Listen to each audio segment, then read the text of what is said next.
अस्सलाम वालेकुम रहमतुल्लाहि वबरकातुहू। ई लर्निंग टीचिंग पेश करते हैं हिंद से और मकामी कीमतें।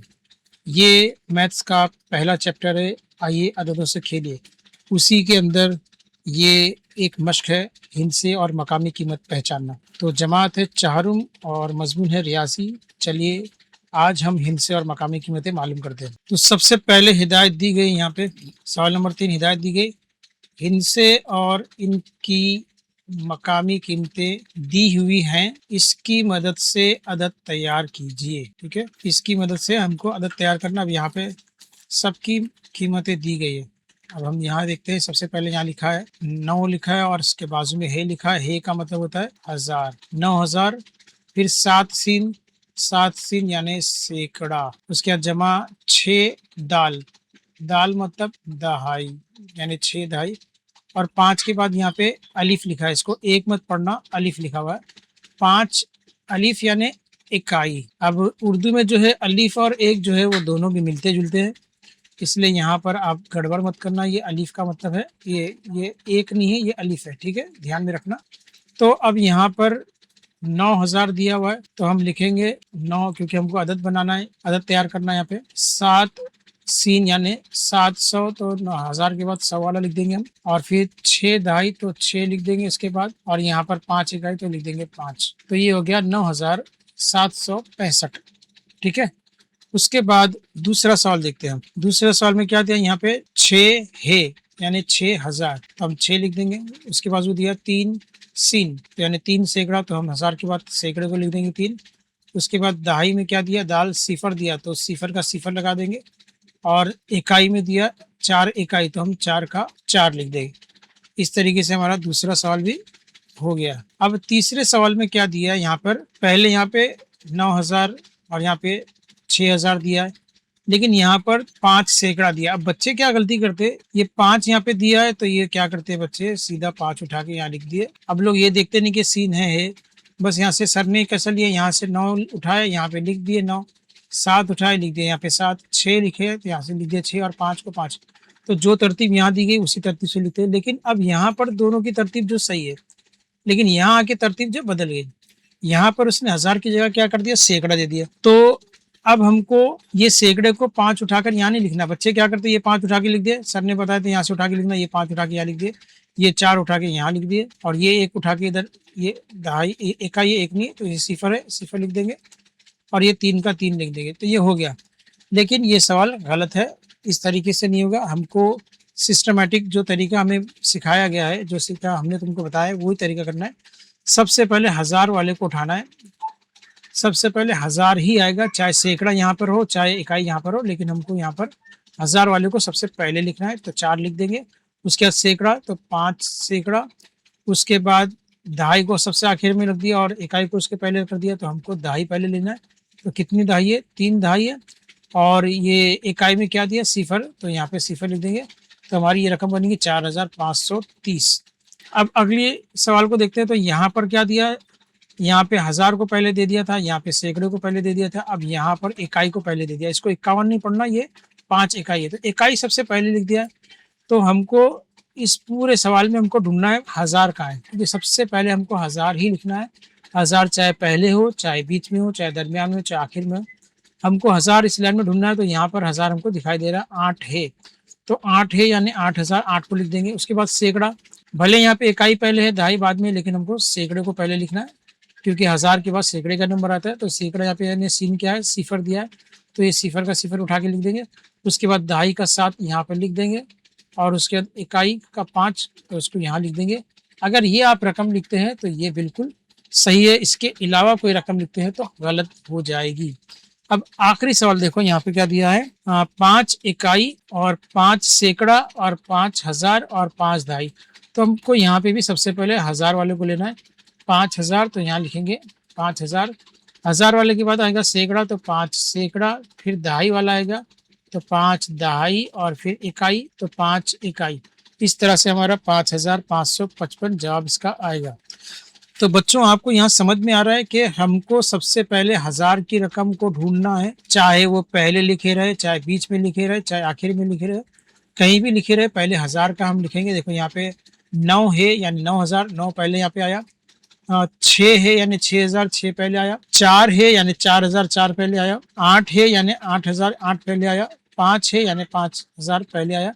तो यहाँ पर हजार वाला सबसे आखिर में दिया, लेकिन जब हम लिखेंगे, इसको आदत बनाएंगे, तो हमको ये 8 को पहले ही लिखना है। हजार पहले आएगा, उसके बाद सैकड़ा आएगा, उसके बाद दहाई और उसके बाद इकाई। अगर इस तरीके से करते हैं तो आपके जवाब सही रहेंगे। लेकिन अगर जिस तरह से यहाँ हिंसे दिए है, बिल्कुल उसी तरह अगर आपने उठा के लिख दिए, जैसे यहाँ पे 5 इकाई है, 5 लिख दिया आपने, फिर यहाँ पे 7 दहाई है तो आपने 7 लिख दिया, और सैकड़े में सिफर है तो यहाँ सिफर लिख दिया, ये हजार में 8 है तो इधर 8 लिख दिया। जैसा यहाँ दिया हुआ वैसे ही हिंसे को उठा के हमने यहाँ लिख दिए, तो ये जवाब गलत हो जाएगा। इस बात का ध्यान रखना लिखने से पहले। अगली हिदायत है, सेल में दिए हुए अददों में खत कशीदा हिंसों की मकामी कीमत लिखिए। अब यहाँ पर पहला सवाल दिया है 2345, तो यहाँ पर खत कशीदा है, तो इस 2 को बिल्कुल वैसे उतार लेंगे, और इसके आगे 3 हिंसे है तो हम लगा देंगे 3 सिफर। जब भी आपको खत कशीदा दिया रहेगा तो उसके आगे कितने हिंसे गिन के सिफर लगा देना। बहुत आसान है। तो अब यहाँ पर हमने लिख दिए, 2 को 2 लिख दिया, और यहाँ पे इसके आगे 3 हिंसे तो हमने 3 सिफर लगा दिया। अब अगला सवाल है 3150, यहाँ पर 1 के नीचे खत कशीदा है, अंडरलाइन किया है, तो इस 1 को ऐसे ही उतार लेंगे। अब इसके बाद में कितने हिंसे हैं, तो 2 हिंसे, एक 5 है और एक सिफर है, तो हम यहाँ पर 2 सिफर लगा देंगे। ये हमारा जवाब हो गया। इसी तरह तीसरा सवाल दिया है, यहाँ पर 9392 के में जो है 9 के नीचे जो है अंडरलाइन किया हुआ है, तो इस 9 को बिल्कुल वैसे ही उतार लेंगे, और इसके आगे एक ही हिंसा है जो 2 है, तो यहाँ पर हम सिफर लगा देंगे। इस तरह से ये हमारा जवाब हो गया। बिल्कुल सिंपल है। यहाँ 2 दिया था, हमने 2 लिखे, और 3 हिंसे थे तो 3 सिफर लगा दिए। यहाँ पर 1 लिखा हुआ है तो हम 1 लिखेंगे, 1 के नीचे खत कशीदा है तो 1 लिखेंगे, और बाकी के 2 इनसे तो 2 सिफर लगा दिए। ये 3 को हमको देखने की जरूरत नहीं है। जहाँ जिस अदद के नीचे, जिस हिंसे के नीचे अंडरलाइन है, उसको सबसे पहले लिखना है, और उसके बाद कितने हिंसे उसको गिन के सिफर लगाना है। अब यहाँ भी हमको 9 पे देखना नहीं है, 3 पे देखना नहीं है, सिर्फ जो 9 के नीचे यहाँ पे अंडरलाइन किया हुआ है, खत कशीदा है, उस 9 को यहाँ लिखेंगे, और उसके बाद कितने हिंसे गिनेंगे, एक ही है तो सिफर लगा देंगे। उम्मीद है इतना समझ में आ गया। तो अभी आगे देखते हैं। यहाँ है 7777, तो ये वाला जो 7 है इसके नीचे अंडरलाइन है, तो इस 7 को हम यहाँ लिख लेंगे, और इसके बाजू कितने अदद है, कितने हिंसे है, 2 हिंसे है तो 2 सिफर लगा देंगे। इसी तरीके से यहाँ पर दिया 4708, और यहाँ पर सिफर के नीचे अंडरलाइन है, खत कशीदा है, तो ये सिफर को ऐसे ही लिख लेंगे। इसके बाद कितने हिंसे है, एक हिंसा है तो ये भी सिफर लगा लेंगे। अब आप चाहे 2 सिफर लगाए चाहे 1 सिफर लगाए, बात वही रहेगी, तो इसका जवाब सिर्फ सिफर ही आ सकता है। उसके बाद अगला सवाल है 5454, तो अब हमको इस 5 से कोई मतलब नहीं, इस 4 से कोई मतलब नहीं, ये वाला 5 है तो ये वाले 5 को यहाँ लिख देंगे, और इसके आगे एक हिंसा है तो 1 सिफर लगा देंगे। इस तरह से हमारा ये सवाल भी हो गया। अब आगे बढ़ते हैं। अगला सवाल है, झेल की जदवल मुकम्मल कीजिए। अब यहाँ पर ये टेबल दिया गया, इसमें जिस तरह दिया है इसके हिसाब से हमको ये वाला टेबल भी करना है। तो यहाँ क्या दिया है 500, तो 500 से पहले क्या आता है, तो 499। अब इसका मैं तुमको एक फार्मूला बता देता हूँ। जब भी 500 से पहले या 700 से पहले या 1000 से पहले या 500 से पहले या 300 से पहले, जिसके भी पहले का अदद पूछेगा, तो वहां पर क्या करना है, यहाँ जैसे 2 सिफर है तो यहाँ 2 सिफर है तो 2 बार 9 लिख देंगे, ठीक है, और 5 में से 1 कम कर देंगे, हमारा वही जवाब आ जाएगा। ट्रिक आपको समझ में आ रही है। अब यहाँ पर 700 है तो ये सिफर के पास 9 लिख देंगे, ये सिफर के पास 9 लिख देंगे, और 7 में से 1 कम कर देंगे 6, यहाँ जवाब हो जाएगा 5699, क्योंकि सिफर की जगह 9, सिफर की जगह 9, और 7 में से 1 कम करके 6 कर देंगे। जैसे यहाँ मैंने बताया कि सिफर की जगह 9, सिफर की जगह 9, और 5 में से 1 कम कर देंगे 4, ये जवाब आ गया। 1000 दिया हुआ है तो सिफर के पास 9, फिर सिफर के पास 9, फिर सिफर के पास 9, और 1 में से 1 निकाल देंगे तो कुछ भी नहीं बचेगा, तो ये 999 इसका जवाब आ जाएगा। 1000 से पहले 999 इसका जवाब होगा, और 1000 के बाद 1 जमा करें तो सिफर की जगह 1 लिख देंगे, बाकी पूरी रकम लिख देंगे 1001, ठीक है। उसके बाद 1000 से पहले 999, और 1000 के बाद 1001। अब यहाँ पर दिया 2071, तो 2000 वैसे ही लिखेंगे और सिफर ऐसे लिखेंगे, 7 भी ऐसे लिखेंगे। 71 के पहले क्या आता है, 71 से पहले 70 आता है, तो हम लिख देंगे यहाँ पे 2070। और उसके बाद हम फिर 71 के बाद क्या आता है, 72, तो हम लिखेंगे 2072। यहाँ पर एक था तो 2 आ गया आगे का, और यहाँ पर एक था तो पीछे इसके सिफर आ गया। 2071 है तो 70 आ गया, 2071 है तो यहाँ पे 72 आ गया। तो पिछला और बाद का अदद हमको लिखना है यहाँ पर। अब उसके बाद दिया 7304, तो 4 से पहले क्या आता है, 3 आता है, इसको ऐसे ही लिख दो, सिफर का सिफर, 3 का 3 और 7 का 7, 7303। बस ये 4 में से एक निकाल के यहाँ पे 3 लिख देना, बाकी पूरी रकम वैसी रहेगी। और अगला यानी बाद का अदद, तो उसके लिए 3 7 लिखेंगे, फिर 3 लिखेंगे, सिफर लिखेंगे, 4 के बाद क्या आता है तो 5, तो 5 लिख देंगे, 7305। इस तरीके से हमारा ये दोनों जवाब आ गया। अब इसमें देखते हैं 7500 है, तो यहाँ पर सिफर है, तो इस सिफर को हटा के यहाँ पे 9 लिखेंगे, फिर सिफर है तो फिर लिखेंगे 9, और 5 है तो एक कम कर देंगे 4, उसके बाद 7 का 7, तो ये 7500 से पहले आएगा 7499। अब उसके बाद इसके बाद वाला अदद, तो हम 7000 ऐसे लिखेंगे, 7 का 7, 5 का 5, सिफर का सिफर है, और ये सिफर को हटा के एक लिखेंगे, तो यहाँ पे आएगा 7501। इस तरह से हमारा यहाँ ये टेबल पूरा हो गया। अब इसको भी कर लेते हैं। इसमें तो मैंने समझा चुका हूँ। यहाँ 5700 से पहले सिफर का 9, फिर सिफर का 9, साथ में ऐसे एक निकाले 6 और 5 का 5, 5699। तो ये हमारा जवाब आएगा 5699।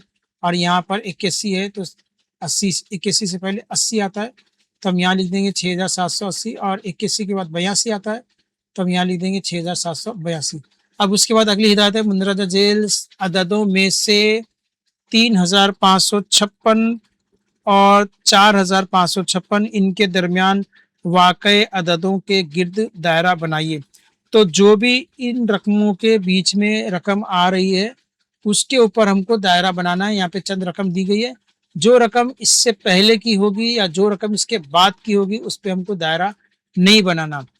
इन इन अददों के इन रकम के दरमियान में कोई भी रकम आती है तो ही दायरा बनाएंगे। इसके पहले वाली रकम जैसे 3556 है तो 55 आ गई तो हम नहीं बना सकते हैं। 55 की जगह अगर 25 आ गई तो भी हम नहीं दायरा बनाएंगे। और इसी तरह से इसके पहले वाली जैसे हमने नहीं बनाएंगे, ऐसे इसके बाद वाली जैसे 4556 तो 4557 वाली, 58 वाली या इसके बाद जो भी रकम आती है वो रकम भी हम बनाएंगे नहीं। इसके पहले वाली सब बना सकते हैं, इसके बाद वाली सब बना सकते हैं, ठीक है। इसके पहले वाली नहीं बना सकते हैं, इसके बाद वाली नहीं बना सकते, लेकिन इसके बाद वाली बना सकते हैं और इसके पहले वाली बना सकते हैं। इसके पहले वाली नहीं बनाना, इसके बाद वाली नहीं बनाना, इसके बाद वाली बनाना, इसके पहले वाली बनाना है। तो इतना समझ में आ गया। तो हम पहले देखते हैं रकम यहाँ पर दिया है 3565, तो 65 जो है 3556 के बाद वाली रकम है, तो ये रकम पे हम दायरा बना सकते हैं। तो चलिए हम दायरा बना देते हैं। उसके बाद दिया है 4655। मैंने कहा था कि इसके बाद वाली नहीं बना सकते लेकिन इसके पहले वाली बना सकते हैं। और ये क्यों बनाया हमने, क्योंकि इसके बाद वाली रकम है ये, तो इस पे दायरा बनेगा, लेकिन इसके पहले वाली रकम होगी तो नहीं बनेगा। तो अब यहाँ पर जो है ये रकम 4655 है, तो यहाँ पर 556 के आगे जा ही नहीं सकते और ये 655 है, इसलिए इस पर दायरा हम नहीं बनाएंगे। अब अगली रकम देखते हैं 4356, तो 4500 तक बना सकते हैं हम। ये 4300 है तो 500 तक बना सकते हैं, इसलिए इस पे दायरा हम बना लेंगे। उसके बाद ये दिया है 5535, तो यहाँ पर 56 के बाद शुरू हो रही रकम 3556 के बाद शुरू हो रहा है, यहाँ पे 3535, तो 35 इसके पहले आता है, इसलिए ये रकम पे हम दायरा नहीं बनाएंगे। उसके बाद अगली रकम दिया है 3655, तो 3655 इसके बाद वाली रकम है, और मैंने कहा था कि इसके बाद वाली रकम बना सकते हैं, तो ये इसके बाद वाली रकम है, इसलिए इस पे दायरा बना देंगे।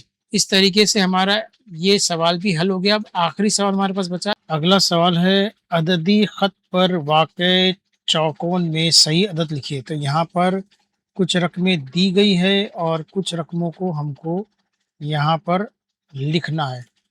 तो कैसे लिखेंगे? यानी 5,500 और 5,550 के बीच में कौन सा अदद आएगा?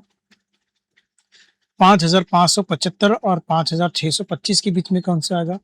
तो यहाँ पर सबके आगे एक अदद है और दूसरा अदद गायब है, लेकिन सिर्फ यहाँ पर हमको दिख रहा है इन दोनों के बीच में फ़र्क। बाकी इसके और इसके बीच में फ़र्क नहीं मालूम है, इन दोनों के बीच में फ़र्क नहीं मालूम है और इन दोनों के बीच में फ़र्क नहीं मालूम है और इसके आगे वाला क्या आएगा ये भी पता नहीं। लेकिन एक हिंट हमको यहाँ पर मिल रही है, ये अदद और ये अदद के बीच में कितना फ़र्क है। तो यहाँ पर दिया है 50 और यहाँ दिया 75, इसका मतलब कि इन दोनों के बीच में 25 का फ़र्क है।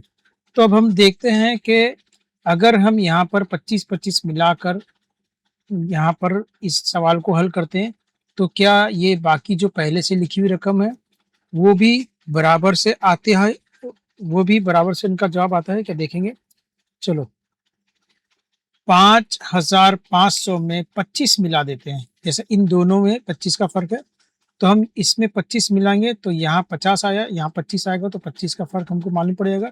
इस तरीके से हम सब में देखेंगे, अगर सब में हमारी रकम फिट बैठती है, जो पहले से रकम लिखी है उसमें भी और जिसमें रकम लिखी नहीं है वहाँ भी, तो यानी कि हमारा अंदाज़ा सही है। 5,500 में हम 25 जमा करेंगे तो क्या जवाब आएगा? तो यहाँ पर आ गया 5,525। 5,500 में 25 जमा किए, जवाब आया 5,525। अब इसमें 25 में और 25 जमा करेंगे तो हमारा ये जवाब आता है 5,550। तो यहाँ तक तो सही है। फिर 50 में और 25 जमा करते हैं तो यहाँ पर आता है 75, यानी 5,575, यहाँ भी हमारा सही है।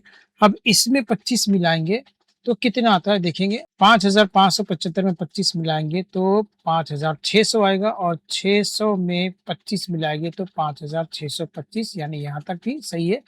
यहाँ 25 मिलाए तो 600 हो गया और फिर इस 600 में 25 मिलाए तो 625 हो गया। फिर अब हम 5,625 में और 25 मिलाएँगे तो हमारा जवाब आएगा 5,650। फिर इस 5,650 में और 25 मिलाएँगे तो हमारा जवाब आएगा 5,675 और फिर हम 5,675 में 25 मिलाएँगे तो जवाब आएगा 700 और 5,700 आएगा और 5,700 में फिर हम 25 मिलाएँगे तो जवाब आएगा 5,725।